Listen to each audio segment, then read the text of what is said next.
Luto contra vozes que me dizem que eu não sou capaz.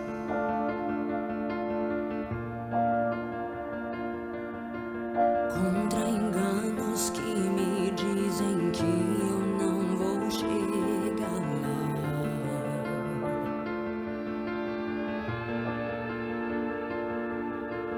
Meus altos e baixos nunca vão medir meu valor.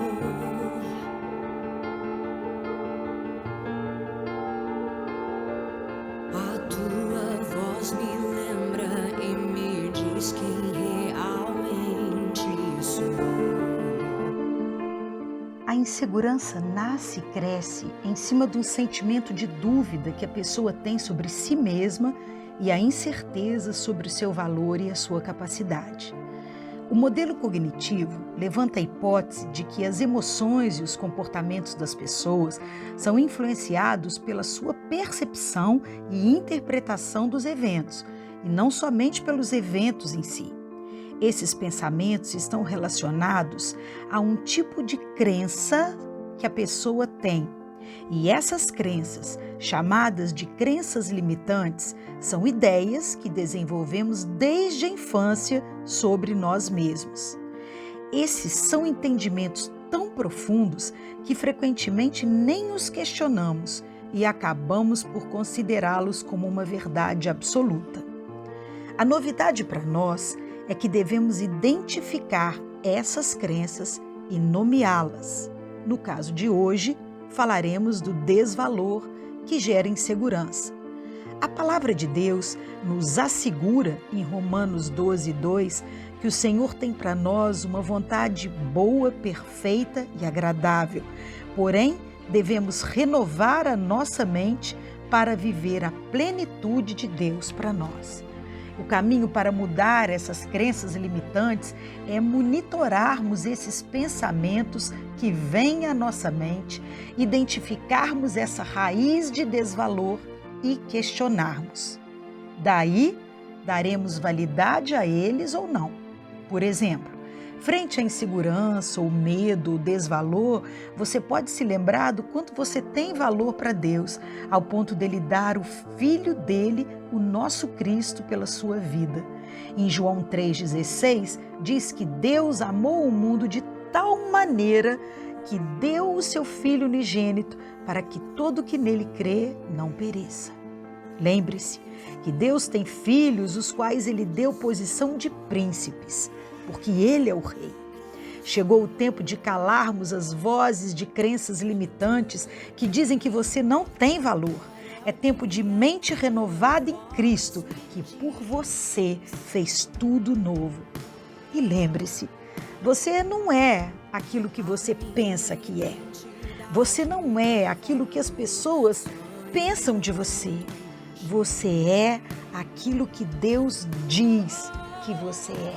Diz que amado sou, sem que eu me sinta assim. Diz que forte sou, quando há fraqueza em mim. E que seguro estou, se frágil me sentir. Vencendo a crença do desvalor. Cristo sou, pois eu pertenço a ti. Eu creio sim. Esse é o tema do programa Buscando Jesus dessa semana.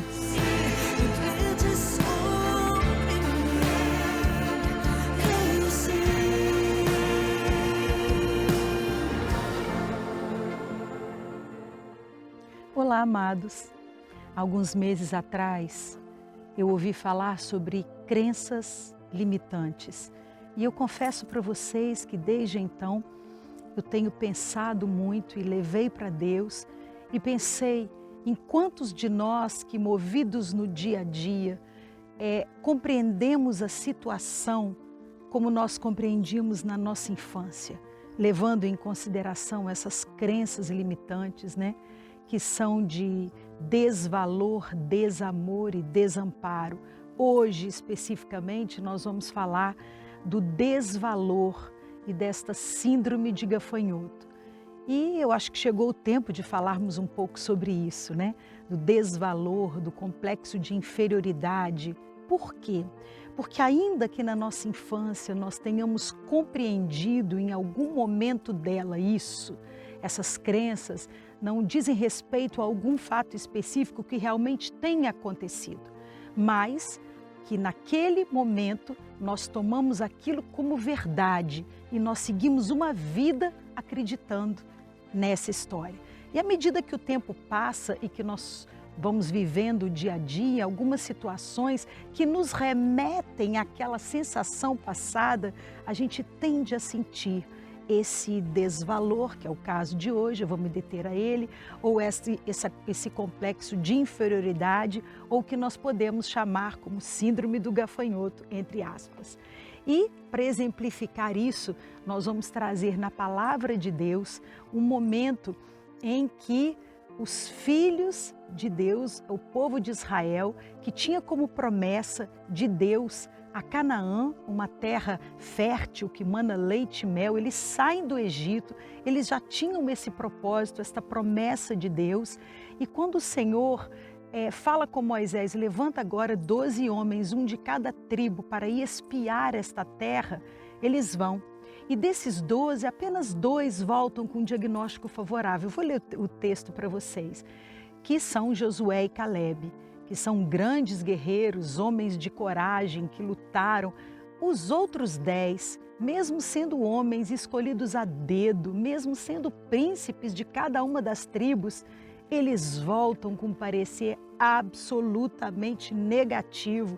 E esse parecer negativo vai de encontro à promessa de Deus. Esse parecer negativo deles é capaz de contaminar todo o povo que tem vontade de voltar para o Egito. E você pode estar se perguntando, mas o que tudo isso tem a ver com cada um de nós? Tudo, queridos, porque em Cristo nós temos uma nova vida. Em Cristo, com base na nossa confiança nele, era Deus que tinha falado para eles que tinha aquela terra.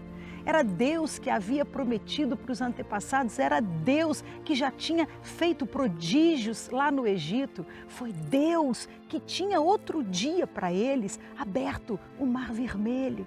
E eles estavam ali duvidando, colocando a confiança deles em Deus, absolutamente ruim. Ou seja, eles, por não confiarem neles, por olharem a situação sobre a ótica deles, que parecia mesmo como um povo escravo inferior, eles não viram a grandeza do Deus que estava com eles, da grandeza do Deus que prometeu, da grandeza do Deus que operou prodígios. E quantos de nós, no dia a dia, não agimos da mesma forma, não é? Tomados por aquele sentimento, daquelas crenças limitantes que lá no passado nos assombraram. E não quer dizer que realmente aquilo aconteceu, mas quer dizer que compreendemos daquela forma. Nós limitamos o mover de Deus. Nós olhamos para as promessas ou para aquilo que Deus nos chamou com um sentimento de desconfiança. O contrário daquilo que Deus quer de nós. E o pior é que este sentimento de desvalor, de inferioridade, que leva à falta de fé, à desconfiança de Deus, nos paralisa, frustrando as expectativas de Deus para nós. E mais uma vez eu repito que está em Romanos 12, 2, que fala que o Senhor tem uma vontade que é boa, perfeita e agradável para cada um de nós, mas que esta vontade nós vamos alcançar quando nós tivermos uma mente renovada. E eu creio no poder do Espírito Santo, que é chegado o tempo para nós desta mente renovada. Nós precisamos começar a exercer tudo isso para que nós possamos viver não confiando em nós mesmos, isso seria o caos, não confiando nas pessoas, porque isso também não está certo, mas colocando a nossa confiança nele, porque ele tem cuidado de nós. E na hora de nos dar um presente, ele deu nada mais, nada menos do que ele tinha de melhor, que foi o Filho dele, pelo resgate da nossa vida. A palavra de Deus nos diz que ele nos amou primeiro, Ele te viu, Ele te escolheu, Ele te chamou, Ele te amou. Então, sabe o que eu penso? Você tem valor para Ele. Então é hora de destruir esta crença do desvalor. É claro que nós não somos infantis de acharmos que com uma vez a gente vai fazer isso. Não, ela bate na nossa porta trazendo todo aquele fardo e nós fechamos a porta na cara dela dizendo o seguinte: eu sei em quem eu tenho crido. Pode ser que eu não me valorize, pode ser que as pessoas não me deem valor, mas o meu Cristo apostou tudo em mim. Ele comprou os meus inscritos de dívida, Ele me ama. Ele diz: filho amado, eu fiz de você um rei, um príncipe, uma princesa. Um rei não, perdão, porque rei é Ele. Um príncipe, uma princesa. E você deve se comportar como tal, viver como tal. Então vamos ler esse trecho que é muito bonito na palavra de Deus.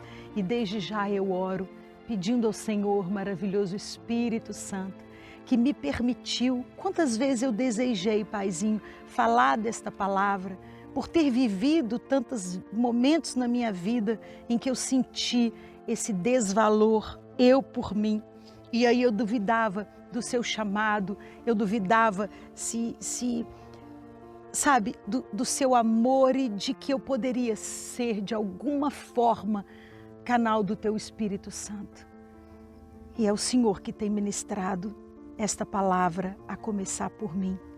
Por isso eu entrego nas suas mãos, Paizinho, e eu te peço a todos os que me ouvem esta semana, que o Senhor possa tocá-los e fazê-los compreender que esses sentimentos que pertencem ao velho homem precisam morrer e precisa nascer uma mente renovada para que nós tenhamos, em nome de Jesus, tomemos posse da vida que o Senhor tem para nós, uma vida que é boa, que é perfeita, que é agradável, o que eu poderia chamar de vida plena em Cristo Jesus. Assim eu oro agradecida, Pai, no nome de Jesus. Deus diz para Moisés para falar com o povo, para levantar 12 homens numa missão de reconhecimento de Canaã. Esses 12 homens, como eu disse, eram príncipes, um representante de cada tribo. Entre eles estava Josué e Calebe, e eles deveriam ficar na terra por 40 dias, olhando, observando tudo. Observando a qualidade da terra, observando o clima, observando que frutos tinham, se era bom, e observando os habitantes daquela terra. E assim, diz a palavra de Deus: observem toda a terra e vejam como ela é. Eu estou lendo a Bíblia, a mensagem, por isso a linguagem é desta forma. Observem toda a terra e vejam como ela é. Analisem o povo que vive lá, se é forte ou fraco, numeroso ou pequeno. Observe a terra, se é agradável ou ruim. Descrevam as cidades em que eles moram. Eles têm muros ou não são fortificados? E analisem o solo, se é fértil ou inaproveitável. Há florestas na terra? Tentem fazer umas amostras do produto da terra. Nós estamos na estação das primeiras uvas. Depois disso, puseram-se a caminho. Observaram a terra desde o deserto de Zin até Reob, perto de Lebo-Amate. Sua rota atravessava o deserto de Neguebe e conduzia a Hebrom. Ainã, Sesai e Talmai, descendentes do gigante Enac, viviam ali. Hebrom havia sido construída 7 anos antes de Zoan, no Egito. Quando chegaram ao vale de Escol, cortaram um ramo com um único cacho de uvas e foram necessários 2 homens para carregá-los e pendurá-los numa vara. Também colheram romãs e figos. Chamaram o lugar de Vale de Escol, Vale do Cacho de Uvas, por causa do enorme cacho de uvas que cortaram ali. Depois de 40 dias de reconhecimento da terra, voltaram para o seu povo. Eles se apresentaram a Moisés e Arão e a toda a congregação de Israel no deserto de Parã, em Cádiz, onde eles estavam, e fizeram um relato a todo o povo, mostraram os frutos da terra e então contaram a história da viagem. Eu quero que vocês imaginem aquela cena. Depois de 40 dias, a expectativa daquele povo, Moisés e Arão, e os 12 espias voltando e dando parecer, E eles disseram o seguinte: fomos ver a terra como vocês mandaram. Que maravilha! De fato, mana, leite e mel. Vejam só esses frutos. Mostraram aquele cacho de uva tão grande que foi necessário 2 homens para carregá-lo. E aí depois começa. O único problema é que o povo que vive lá é cruel. As suas cidades são enormes e bem fortificadas. Pior ainda, vimos lá os descendentes de Enaque. Os amalequitas estão espalhados pelo Neguebe. Os hititas, jebuseus, amorreus ocupam a região montanhosa. Os cananeus estão estabelecidos à margem do mar Mediterrâneo e ao longo do Jordão. Calebe pediu uma parte e disse: vamos subir e conquistar a terra. Agora nós vamos conseguir. Mas os outros disseram: não podemos atacar aquele povo. Eles são mais fortes do que nós. E os boatos começaram a circular entre o povo de Israel. Diziam: observamos a terra de uma extremidade à outra e é uma terra que devora os seus habitantes.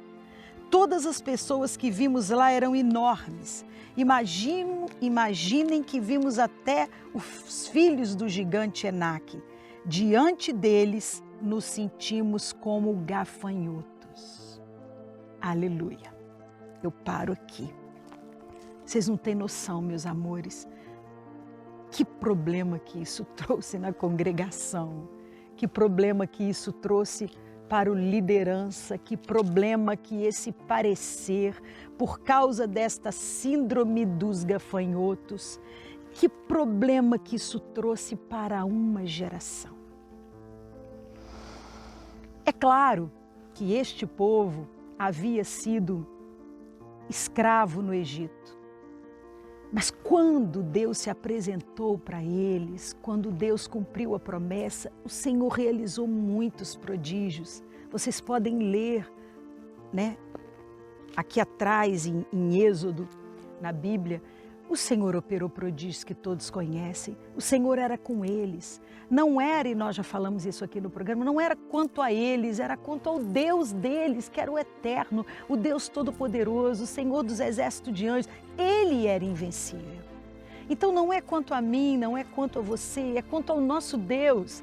É quanto a confiança nele, é quanto guerrearmos com a presença do Espírito Santo, vestindo as armaduras que o Senhor colocou em nós, é quanto a ele. Nós só precisamos crer. E ainda que esse povo tivesse desenvolvido todo esse desvalor como escravo no Egito, agora era um novo tempo. E é chegado um novo tempo na minha vida, para mim e para você, desde o momento em que começamos a crer, em que cremos em Cristo, em que recebemos o Espírito Santo, os nossos pensamentos não podem mais ser o mesmo. Pensamentos de inferioridade, pensamentos de insegurança, pensamentos, desencorajadores. Não, isso não tem a ver com Deus. Pensamentos desanimadores e paralisantes, isso é oposto a tudo que Deus tem. Tanto, queridos, que Josué e Calebe, dos 12, eles não tinham esta visão. E eu fico imaginando, enquanto os outros contavam tudo, Calebe faz esse à parte e diz assim: vamos entrar e vamos possuir a terra. Por quê? Se Calebe tinha vindo do mesmo meio deles, por que Calebe tinha essa diferença? Calebe colocava as suas expectativas no Senhor e não nele mesmo. E aí está, uma vez que você consegue perceber que você tende a repetir essas crenças limitantes de desvalor, de insegurança, de inferioridade, você precisa percebê-los e cortar literalmente o mal pela raiz, porque isso é a raiz. Quando, assim, o acontecimento aqui, o relato, foi só a ponta do iceberg. O problema estava lá no fundo, nesta raiz de inferioridade, de desvalor. Só que agora era um tempo novo, o eterno era com eles. Tudo se fez novo e o Senhor é que estava endossando. Vai, porque eu sou com vocês. Quem está dando a terra foi quem fez a terra. Foi quem nomeou o céu, o mar, sabe, o vento, foi que eu conheço cada palmo. Quem precisa conhecer a terra e estar convencido de que ela é boa são vocês, porque eu não daria para vocês alguma coisa ruim. Mas eles só olharam na dificuldade, só olharam para o tamanho dos homens. E esses homens estavam em Hebrom, quer dizer, nem era em toda a terra, mas eles se detiveram nesses argumentos, né, desencorajadores, nesses argumentos de desvalor e falaram: nós nos sentimos como gafanhotos perto dele. Acontece, queridos, que quando nós temos um diagnóstico desfavorável dessa forma, não somente é ruim para nós, mas como para todos que estão à nossa volta. E eles contaminaram toda uma comunidade. Sabe o que aconteceu? Eles choraram a noite toda. Não bastou a palavra de Josué, não bastou a palavra de Caleb. Eles choraram a noite inteira. E os israelitas começaram a se queixar. O pior pecado, ficar murmurando. Porque quem murmura não é grato. Quem murmura, quem reclama, não consegue ver o que Deus já tem feito. Só olha para aquilo que ainda não tem. E ainda não tem porque ainda nem tentou conquistar. Então, isso é terrível. E por causa dessa murmuração, todos esses pereceram por 40 anos e eles não entraram na terra prometida. Olha como teria sido muito mais fácil. Eles chegaram a dizer: por que não morremos no Egito ou então no deserto? Por que o Eterno nos trouxe para cá? Será que Ele nos trouxe para cá para nos matar? Nossas esposas e filhos serão tomados como reféns. Queridos, leiam lá, Números 14, né? Perdão, que eu nem li essa referência, o texto que eu li está em Números 13. Mas Números 14, meus amados, vocês vão ver que é um festival. São parágrafos e parágrafos, pelo menos 4, vários versículos, né, de 1 a 9, aonde só há reclamação, só há a visão de desvalor. Hora nenhuma eles olharam para o Deus deles, eles só olharam para aquilo que era empecilho para eles. Era a visão que, na verdade, eles tinham dele mesmo. Mas o que Deus propunha não era isso. Era confiar nele, que ainda é o que Deus tem para cada um de nós. Logo, eles estavam dizendo uns aos outros: vamos escolher um novo líder, vamos voltar para o Egito.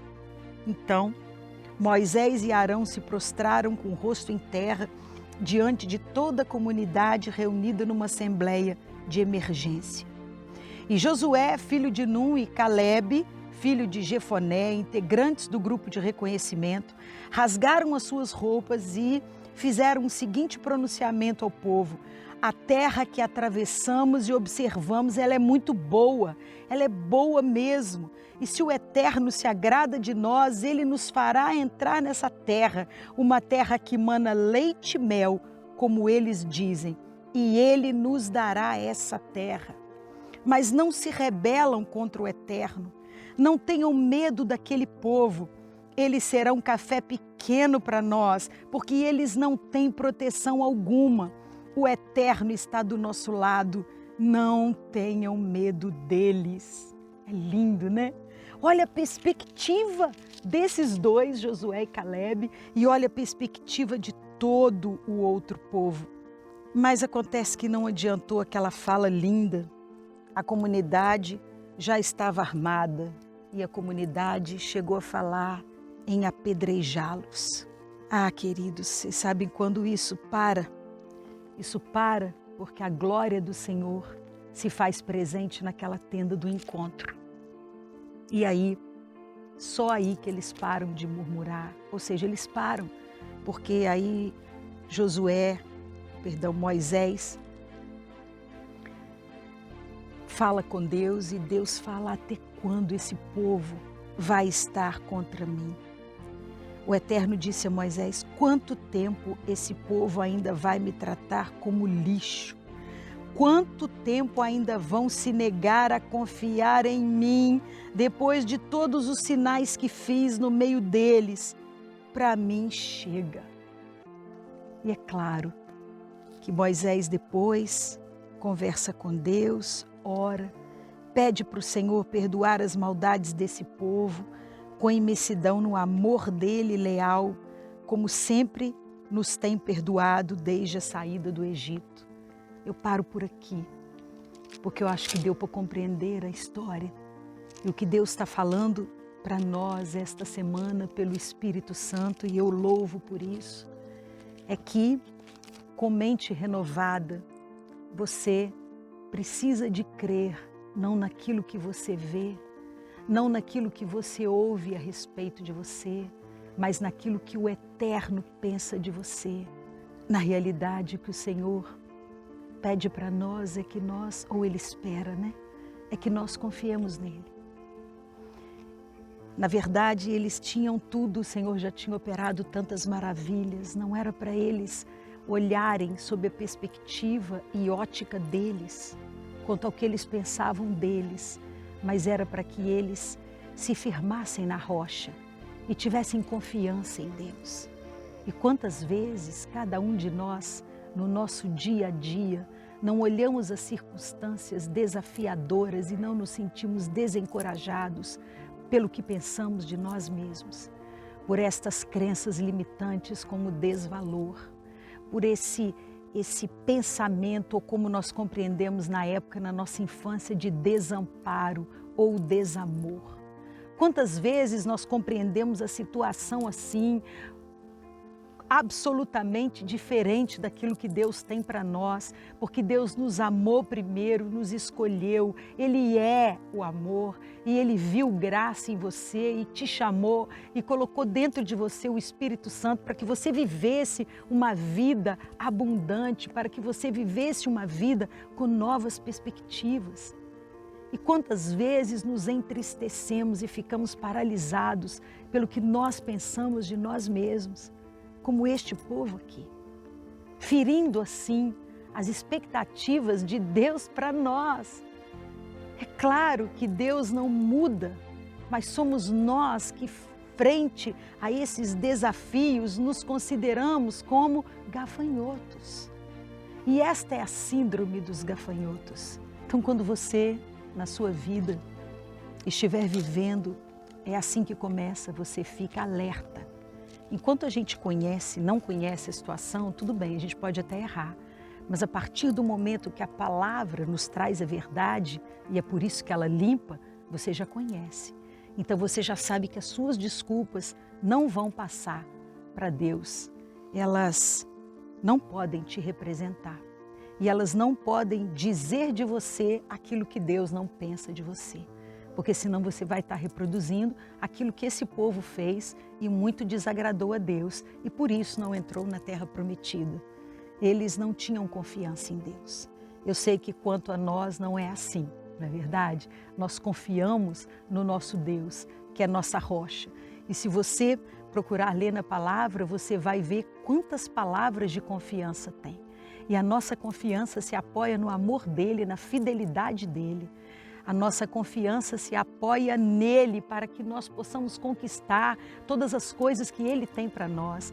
Ele conquistou uma herança no mundo espiritual, uma herança no mundo físico, ele deixou para mim e para você. Mas nós só vamos tomar posse dessa herança se nós tivermos essa mente renovada e acreditarmos nele, que é a nossa base de fé. Aleluia! E é isso que ele quer. E para isso existem algumas regras. Então logo você identifica, porque agora você já conhece essas crenças limitantes.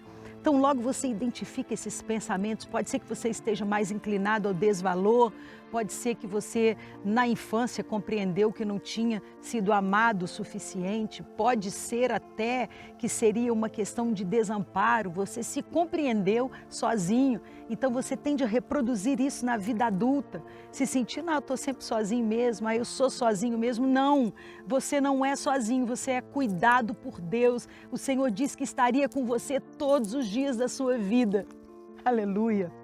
Não, você não é desamado não, porque ainda que você tivesse sido desamado, você encontrou alguém que te ama com amor eterno e que prometeu estar com você todos os dias da sua vida e não só nos dias bons.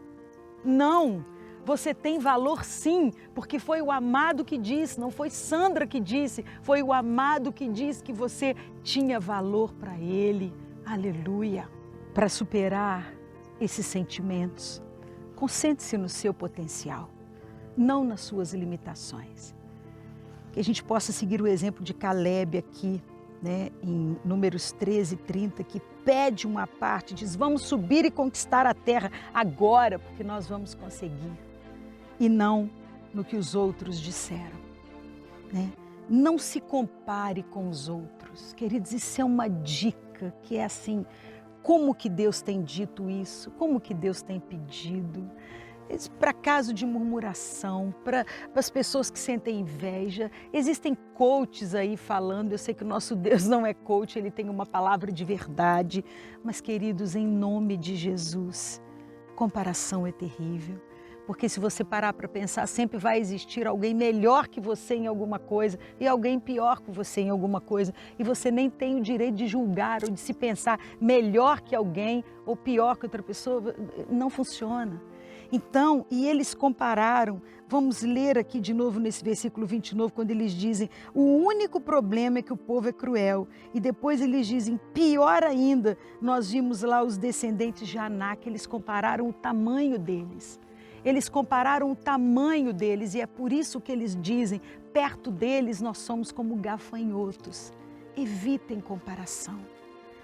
Deus me ama de um jeito, quantas vezes eu sofri por comparar-me às outras pessoas, aos chamados, ao ministério. A gente se compara fisicamente, a gente se compara, sabe, se tem estudo ou se não tem. Gente, são desculpas nossas. Quando o Senhor te chamou, Ele te conhecia. Diz a palavra que Ele conhece até o fio de cabelo que cai da tua cabeça. Aleluia. Ele te conhece, você tem valor para Ele. Então vamos evitar as comparações e principalmente descobrirmos a verdadeira fonte de confiança. Você precisa responder isso não para mim, mas para você mesmo. Em quem realmente você tem crido? O apóstolo Paulo disse assim, eu sei em quem eu tenho crido. Aleluia! Nós precisamos descobrir em quem nós temos crido. Porque se a nossa confiança está no Senhor, certamente seremos vitoriosos. Se a nossa confiança está nele, certamente experimentaremos vida plena, vida abundante. Se a nossa confiança está no Senhor, certamente conheceremos a vontade dele que é boa, que é perfeita e que é agradável para cada um de nós. Portanto, quando aquelas vozes que estão lá embaixo vierem assombrar você, dizendo que você não consegue, dizendo que você não tem valor, lembrando algumas características que você compreendeu desta forma na sua infância. Não quer nem dizer que elas verdadeiramente aconteceram. E ainda que tivessem acontecido, Deus tem um novo para você. É por isso que Ele te chamou para te dar esta vida nova. E é por isso que eu estou aqui falando dele, porque Ele também me chamou para me dar uma vida nova. Porque Ele, quando vê você, Ele vê as expectativas daquilo que o Filho dele conquistou pela sua vida na cruz do Calvário. Ele vê sobre esta ótica. Ele sabe o que você e o Espírito Santo, por causa do Espírito Santo em você, podem conquistar. E o que Ele espera é que a gente viva esta vontade que é boa, que é perfeita e que é agradável. Para tanto, eu queria terminar lendo uma palavra que está em Isaías 26. Ampliem os seus limites. Na Bíblia, a mensagem diz assim: naquele tempo esta canção será cantada na terra de Judá. Temos uma cidade forte, cidade da salvação, edificada e fortificada com livramento. Abram bem as portas para que entrem os bons e honestos, pessoas com a mente voltada para o Senhor, que mantivestes íntegras, sempre pisando firme, porque são perseverantes e não desistem. Confiem no Eterno, sejam perseverantes, porque no Senhor, o Eterno, vocês estão seguros. Sejam perseverantes, sejam confiantes. Por quê? Porque o Eterno não é Deus que minta, nem filho do homem para que se arrependa. E se Ele diz que Ele tem propósitos para nós, Ele tem. Então, que você se encha deste encorajamento, das verdades, para destruir as mentiras que tantas vezes te entristecem. E é claro que o inimigo das nossas vidas conhece as nossas fraquezas, conhece os nossos pensamentos limitantes. E naquela hora, o que ele quer é que você fique amargurando esses sentimentos e não haja. E o que o Senhor quer é que você tenha ânimo e coragem para avançar, assim como fez Josué e Caleb. Só mais uma coisa, Caleb tinha 85 anos quando ele possuiu Hebrom e foi lutar com esses gigantes. E ele disse que ele tinha a mesma força e determinação que tinha aos 40 anos. Sabe por quê?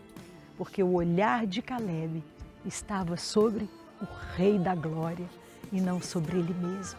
Que você tenha uma semana abençoada, que você ouse nesta confiança em Cristo e que você seja vencedor e feliz no nome de Jesus. E é por esta causa que nessa semana eu me coloco de joelhos para orar para que cada um de nós vença toda a intimidação, todo o espírito que vem nos intimidar e tentar colocar na nossa vida sentimentos limitantes, a fim de que nós possamos ousar e vivermos a vida que nós recebemos do nosso Cristo e juntamente com ela toda a herança dos céus. Seja feliz e tenha uma semana abençoada em nome de Jesus. Deixe esta confiança em Cristo dominar sobre a sua mente. A palavra de ordem é mente renovada. Beijo grande. Até o nosso próximo encontro.